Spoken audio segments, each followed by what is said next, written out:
Hello, my name is Zakaria Sissoko, Professor of Economy, Department of Finance and Economy, Indiana University of Pennsylvania. Today, we are going to talk about Chapter 2, the labor supply, the hours of work decision. To analyze the worker preferences, we are going to use the neoclassical model of labor-leisure choice. We begin with the utility function. Utility function measure the satisfaction individuals receive from consuming, goods, C, and leisure L. So U is function of C and L. So U is positively related to C, increasing C. So utility would increase. For instance, the consumption of food or car that consumed by will increase the satisfaction. The consumption of L is also positively related to U. So taking more vacation as leisure also will increase also U, the utility function. U is an index, so the higher is U, the happier the person is. To illustrate the utility function, we are going to use indifference curve. And indifference curve is downward sloping, negatively slope, indicating the trade-off between consumption and leisure. So meaning that if you consume more consumption, then you are going to take less vacation. And then indifference curve also have the following property. So higher indifference curve mean higher utility. So also indifference curve do not intersect, meaning the indifference curve are parallel. Indifference curve also are convex to the origin, indicating that opportunity cost increasing. This means that if you consume more good, then you're taking less vacation, less leisure time, and vice versa. So we are going to illustrate the utility function by the two indifference curve. The first indifference curve yield 25,000, utility. The second one, yield 40,000 utility. For instance, if a worker is, at point X, is taking 125 hours of leisure, this worker will be consuming for $400 worth of good. At point Y, the worker is taking only 100 hours leisure, but but consuming $500 worth of good. You can see that so the consumption of leisure is down, from 125 to 100, but the consumption of good is up from 400 to 500. And we also can see that indifference curve, so point Z, so is yield higher utility, because it's on higher indifference curve. It's on higher indifference curve. At Z, worker is taking 150 hours of leisure while consuming $450 worth of good. So you can see that the higher the indifference curve, the higher would be the utility, from that indifference curve.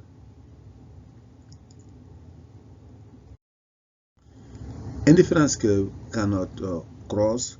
To illustrate that, let's look at utility U0 and utility U1. For instance, bundle X and bundle Y are on U0, and bundle X, bundle Y and bundle Z are on, so U1. So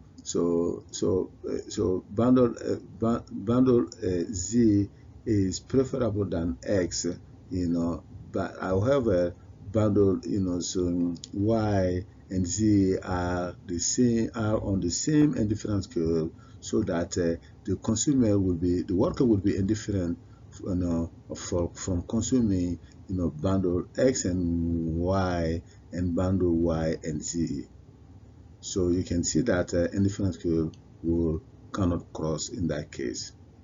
Otherwise, the worker will not be able to choose to make a decision about the indifferent curve, yielding higher utility. There are also differences in preferences. So, for instance, Cindy has a much steeper indifference curve, while so Mandy here has a much flatter indifference curve. So worker with steeper indifference curve, like in the case of Mandy, value their leisure time, their leisure relatively more than worker, like in the case of Sandy here, with much shallower or flatter indifference curve. So next, we can analyze the budget constraint. What is a budget constraint? The budget constraint is defined as the worker opportunity set, indicating all the consumption leisure combination the worker can afford. Therefore, C with the consumption will equal to W times H plus V, where W is the wages earned by the worker, H is the number of hours worked, and V is the non-labor income. Therefore, H, the number of hours worked, equals to T, the total hours per week, minus L. We can rewrite C will equal to W times T minus L plus V.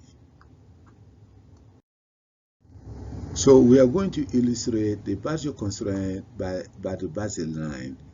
So if a worker is spending T hours of leisure, so therefore T minus L equal to 0, then the worker will be at point A, where the consumption only will be represented by V, the labor income. For instance, the worker will be consuming only from the interest earned on his or her saving account, or interest earned from investing in the bond market or stock market, for instance, the non-labor income. However, if worker is spending, so it's spending 0 on labor, on leisure hours, 0, L equal to 0, then the consumption for the worker would be WT plus V in that case. So it's going to be the y-intercept. So the slope of the budget line therefore would be W, the wage rate. So how do you determine the hours of work decision? So individuals choose consumption and leisure to maximize, so the utility. So optimal utility is given by the point where the budget line is tangent to the indifference curve. So at that point where the budget line is tangent to the indifference curve, the marginal rate of substitution MRS between consumption and leisure equal to the wage rate. So at other consumption point, leisure bundle on the budget line constraint will give the individual less utility. The graph about the optimal consumption and leisure show that a utility maximizing worker chooses the consumption leisure bundle at point P, where the indifference curve is tangent to the budget line. We can see that the indifference curve U star is tangent to the budget line at point P, so where worker is taking 70 hours, is taking 70 hours leisure, and then consuming $500 of $500 worth of good. So the condition of the tangency at point P show that the marginal utility of leisure MUL divided by the marginal utility of consumption MUC equal to W, the wage rate. So what is the effect of a change in non-labor income on hours of work? An increase in non-labor income, for instance, increase in the interest rate earned on saving accounts, lead to a parallel or upward shift in the budget line. So therefore, indifference will move from U0 to U1, and the worker this also will move the worker from P0 to P1, so P0 to P1. So if leisure is a normal goal, hours of work will fall. So if the total hours of work is 110 hours, so then at 70 hours of leisure, meaning worker is working 40 hours is doing 40 hours of work, and then this will fall to 30 hours of work, which means worker is taking 80 hours of leisure. An increase in the non-labor income lead to a parallel shift or upward shift of in the budget line. So moving the worker from point P0 to point P1, so which is P0 to point P1, upward shift, parallel shift.